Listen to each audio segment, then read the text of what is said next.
दोस्तों इस वीडियो में हम 4 स्टॉक साथ में डिस्कस करने वाले हैं। आज हम टाटा स्टील को डिस्कस करेंगे, साथ में हम टाटा पावर को भी डिस्कस करेंगे और हम टाटा मोटर्स को डिस्कस करने वाले।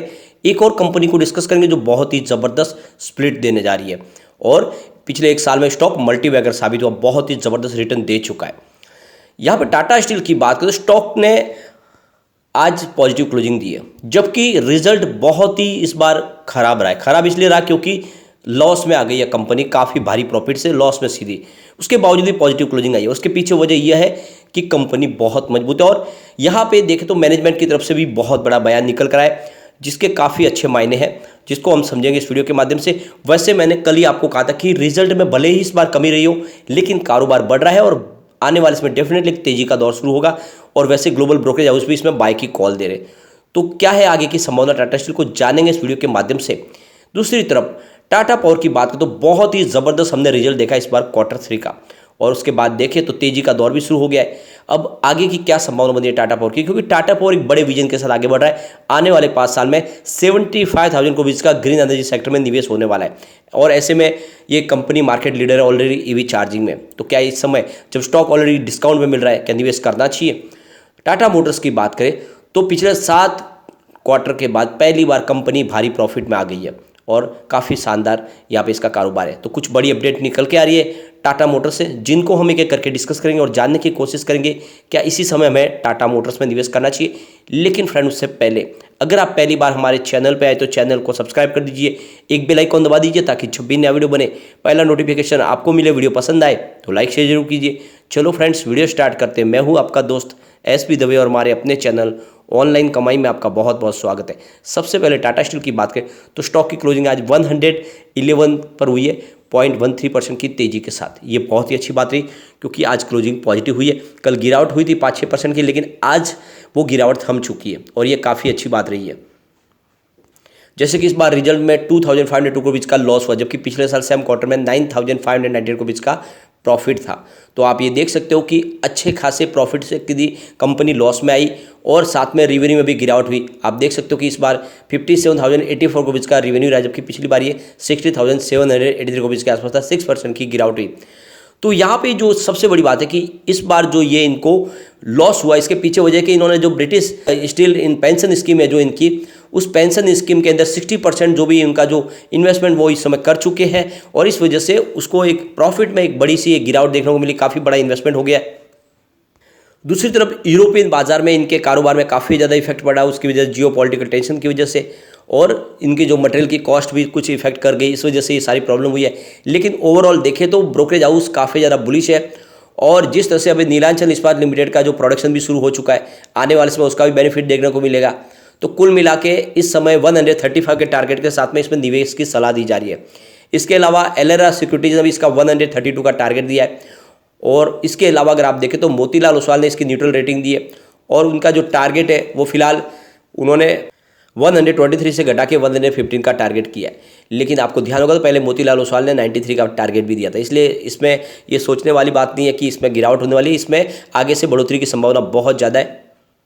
अब इस रिजल्ट के बाद है कि तो टीवी नरेंद्र की तरफ से बहुत बड़ा बयान दिया गया Q3 के मौके पे। उनका कहना है कि हमने यूके में एक बहुत बड़ी जीत हासिल की है, हमने जो मांगा था वाकई यूके की गवर्नमेंट ने हमें दिया, यानी हम ग्रीन स्टील में अपने कारोबार को कन्वर्ट करना चाहते थे। सरकार ने अब हमें हमारी जो डिमांड थी उसके हिसाब से 600 मिलियन पाउंड्स की मदद की ऐलान कर दिया है, जिसके माध्यम से हम अपने बिजनेस को अब तेजी से ग्रीन स्टील में कन्वर्ट कर पाएंगे। साथ में जो Q3 के नंबर है, ये नंबर हमारे बिजनेस को तेजी से आगे बढ़ाने का सबूत है। बिजनेस हमारा लगातार बढ़ रहा है, भले ही इस बार लॉस हुआ, लेकिन इसके पीछे वजह थी कि जो इस बार देखें तो जो प्राइस में है कमी रही थी और जो इनपुट कॉस्ट बढ़ने की वजह से हमें थोड़ा सा लॉस देखने को मिला। ओवरऑल देखें तो रिजल्ट बेहतर है और लगातार बेहतर हो रहा है। यूरोपियन मार्केट में जो प्रॉब्लम रही कॉस्ट की, उसकी वजह से भी इफेक्ट देखने को मिला। दूसरी तरफ जो हमारा ब्रिटिश स्टील पेंशन का जो 60% हमने वहाँ पे निवेश किया, उसकी वजह से उसका भी इफेक्ट देखने को मिला और भी 40% बाकी है। तो आने वाले Q1 में भी थोड़ा सा उसका इफेक्ट देखने को मिलेगा, ये उन्होंने क्लियर भी कर लिया है। यानी आने वाले Q1 में भी थोड़ा सा दबाव हमें देखने को मिल सकता है। तो यहाँ पे देख सकते हो कि मटेरियल की कॉस्ट और दूसरी तरफ यहाँ पे जो इन्होंने ब्रिटिश स्टील पेंशन स्कीम के तहत जो पे वहाँ पे इन्होंने बड़ा एक इन्वेस्टमेंट किया, उसकी वजह से ये इनको लॉस देखने को मिला, लेकिन ओवरऑल बिजनेस काफ़ी तेजी से बढ़ा है। और ब्रोकरेज हाउस है जो लगातार इस समय बाय की कॉल दे रहे, चाहे जेफरी जो अभी भी 150 का टारगेट वो दे रहे, तो निवेश का जरिया बनता है इस समय टाटा स्टील में निवेश करना चाहिए। और आज आप ये समझ सकते हो कि कल भारी गिरावट हुई थी टाटा स्टील में, लेकिन आज फिर से पॉजिटिव क्लोजिंग है, जो इशारा है कि अब स्टॉक फिर से ऊपर जा सकता है। चलते हैं टाटा पावर की तरफ। 207 पर आज क्लोजिंग हुई, जहाँ पे 0.44% की हमें तेजी देखने को मिली।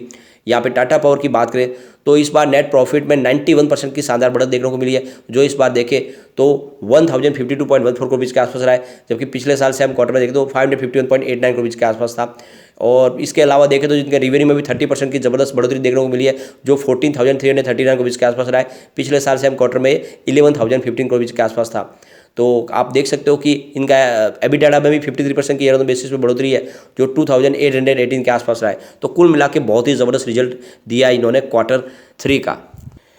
तो यहाँ पे देखते हो BOFA सिक्योरिटीज़ ने यहाँ पे बाई की कॉल दी है, और उन्होंने जो इसके जो टारगेट था उसको टारगेट को रिवाइज कर दिया। पहले 265 का टारगेट है, उसको बढ़ा के अब 271 का कर दिया है।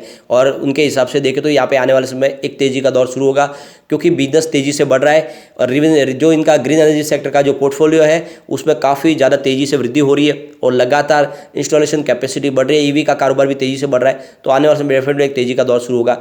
इसके अलावा अगर आप यहाँ पे नोवा की बात करें तो नोवा भी काफ़ी ज़्यादा बुलिश है इसको लेकर। यहाँ पे देखिए नोवा सिक्योरिटीज का कहना है कि TPCL likely to receive 2,000 crore from RE monetisation. तो ये आप समझ सकते हो जल्दी इनको एक 2,000 करोड़ की बड़ी रकम मिलेगी, जिससे जो इनका बिजनेस है RE सेगमेंट का उसमें तेजी से वृद्धि होगी। वैसे भी लगातार बिजनेस तो बढ़ ही रहा है। EPC सेगमेंट में भी काफ़ी अच्छा काम करी है कंपनी, EV सेगमेंट में भी कंपनी का कामकाज अच्छा है। तो यहाँ पे देख सकते हो कि इन्होंने जो टारगेट दिया है वो फिलहाल 217 का टारगेट दिया। वैसे पहले उनका 250 का टारगेट था, तो इसको अभी घटा के 217 पे लाया है। लेकिन आप ये समझ ही सकते हो कि EV सेगमेंट में कंपनी का कारोबार बहुत तेज़ी से वृद्धि कर रहा है। इसके अलावा ओडिशा डिस्कॉम से इनको अब प्रॉफिट आना शुरू हो गया है, और इसीलिए कह सकते हैं कि आने वाले समय टाटा पावर में एक तेज़ी का दौर शुरू होगा। वैसे अगर EV सेगमेंट की बात करें तो EV चार्जिंग इस्टेब्लिश करने वाले आने वाले 5 साल में कम से कम 25,000 चार्जिंग स्टेशन इस्टेब्लिश किए जाएंगे, तो इसका फायदा भी इनको देखने को मिलेगा। और कंपनी स्मार्ट मीटर के ऊपर काम करी है। ऐसे में आपको टाटा पावर में इस समय इन्वेस्टमेंट जरूर करना चाहिए। मुझे लग रहा है कि ये एक बड़ा मल्टीबैगर बन सकता है, आने वाले 3 से 5 साल में आराम से 1,000 को भी टच कर सकता है, तो निवेश आपको कर लेना चाहिए। अब हम चलेंगे टाटा मोटर्स की तरफ। स्टॉक फिलहाल 440 पर क्लोजिंग दी है, जहाँ पे 1.06% की शानदार तेजी देखने को मिली। स्टॉक काफ़ी मजबूत लग रहा है, और इस बार बहुत ही ज़बरदस्त रिजल्ट दिया है। पिछले 7 क्वार्टर रिजल्ट के बाद पहली बार हमने कंपनी को प्रॉफिट में देखा है, और जल्दी ही कंपनी पूरी तरह से डेट फ्री होने वाली है। यहाँ पे टाटा मोटर्स की बात करें, सेल लगातार इनका बढ़ रहा है, और अब जनवरी के भी जो आंकड़े निकल रहे हैं वो काफ़ी उत्साहवर्धक है। यहाँ पे आप देख सकते हो कि इंडिया की तीसरे नंबर की लार्जेस्ट ऑटोमेकर कंपनी है। 2023 में देखें तो जनवरी में इन्होंने टोटल 47,990 यूनिट बेचे हैं 2023 में, जबकि पिछले साल सेम क्वार्टर में 40,780 यूनिट बेचे थे। तो ये तो आप समझ ही सकते हो कि 18% की ईयर ऑन बेसिस पे अच्छी खासी बढ़ोतरी देखने को मिल रही है। टाटा नेक्सॉन की बात करें तो जो सेल है इनका 15,568 यूनिट का रहा है, जबकि इसमें भी 13% की जबरदस्त बढ़त देखने को मिली है। पिछली बार ये 11,816 यूनिट की इन्होंने सेल की थी, और इस हिसाब से देखें तो लगातार इनका बिजनेस बढ़ता हुआ आपको दिखाई देगा। मंथ ऑन मंथ बेसिस पे भी देखें तो 29% की बढ़ोतरी है, और दिसंबर 2022 में 12,053 यूनिट इन्होंने बेचे थे। तो ईयर ऑन बेसिस पे देखें या क्वार्टर ऑन क्वार्टर बेसिस पे देखें तो टाटा नेक्सॉन का सेल लगातार बढ़ रहा है। पंच माइक्रो एसयूवी की बात करें तो जो टोटल यूनिट बैठे वो 12,006 यूनिट है 2023 में, जिसमें 20% की बढ़ोतरी देखने को मिल रही है। पिछले साल सेम क्वार्टर में 10,027 यूनिट बेची थी, और आप देखें तो मंथ ऑन मंथ सेल्स में भी 13% की बढ़ोतरी है। पिछले महीने 10,586 यूनिट बेचे थे दिसंबर के अंदर। तो ये आप देख ही सकते हो कि चाहे क्वार्टर ऑन क्वार्टर बेसिस पे हो या ईयर ऑन बेसिस पे हो, लगातार सेल बढ़ रहा है, और ऐसे में आने वाले समय में एक ज़बरदस्त तेजी का दौर शुरू हो सकता है। यहाँ पे इसके अलावा अगर हम देखें टाटा टिएगो, तो इन्होंने 9,032 यूनिट बेचे इस बार, और पिछली बार देखें तो ये मात्र 5,195 यूनिट थे। एक तरह से देखें तो दुगुना इन्होंने सेल किया है। इसके अलावा मंथ और मंथ बेसिस पे भी 49% की वृद्धि है। पिछले बार की मुकाबले देखें तो 6,053 यूनिट इन्होंने बेचे थे दिसंबर क्वार्टर में। एक बड़ी अपडेट और है टाटा मोटर्स की तरफ से। टाटा मोटर्स ने 12 दिन के लिए एक मेगा कार्निवल शुरू किया है, जो 15 फरवरी से शुरू होगा 2023 से, और इसमें देखें तो कस्टमर अपने जो भी पुरानी कार है उसको बदल देंगे, उसको बदले में उनको 60,000 तक का जो परचेस के ऊपर बेनिफिट मिल सकता है। और ये बहुत ही शानदार कार्निवल है, जिसमें अपने पुरानी कार को बेचकर नई कार ली जा सकती है। तो इस समय टाटा मोटर्स बहुत ही शानदार लग रहा है मुझे, इस लेवल पे खरीदारी आपको करनी चाहिए। अब हम चलेंगे उस स्टॉक की तरफ जो आपको बहुत ही शानदार स्प्लिट देने जाए। तो बात करें है केबीएस इंडिया की, 91.35 पर स्टॉक है, जहाँ पे 5% का % लगा। पिछले एक साल में स्टॉक ने जबरदस्त और मल्टी बैगर रिटर्न दिया है, 526% का बंपर रिटर्न, यानी 14 रुपीज़ का जो स्टॉक था वो 91 पर चला गया है। बहुत ही जबरदस्त रिटर्न दे चुका है और अब देने जा रही है कंपनी स्प्लिट। तो यहाँ पे देख सकते हो केबीसी इंडिया लिमिटेड, यह India based financial service company है जो आप देख सकते हो कि हर तरह की सर्विस, फाइनेंशियल सर्विस प्रोवाइड करती है और इनका कामकाज सिंगापुर में भी है और इंडिया में भी है। अब यहाँ पे देख सकते हो कंपनी आपको स्प्लिट देने, यानी जो उसकी पहले ओल्ड वैल्यू थी 10 रुपीज़ की, उसको फेस वैल्यू 1 रुपीज़ में बदलने जा रही है। इसकी एक्स स्प्लिट डेट है 24/2/2023। उसके पहले अगर आप शेयर खरीदे तो आपके डीमेट अकाउंट में आ जाते हैं तो बिल्कुल आपको 1/10 के रेशो में स्प्लिट मिलेगा। तो बिल्कुल मौके का फायदा उठाना चाहिए, कंपनी काफ़ी अच्छी है। लेकिन फ्रेंड, कोई भी इन्वेस्टमेंट करने से पहले अपने फाइनेंशियल एडवाइजर से बारे ले ले या अपना खुद का रिसर्च करें, क्योंकि मैंने वीडियो आपके एजुकेशनल पर्पज़ के लिए ही बनाया। वीडियो पसंद आए तो लाइक शेयर जरूर कीजिए और चैनल को सब्सक्राइब कर दीजिए। Thank you friend.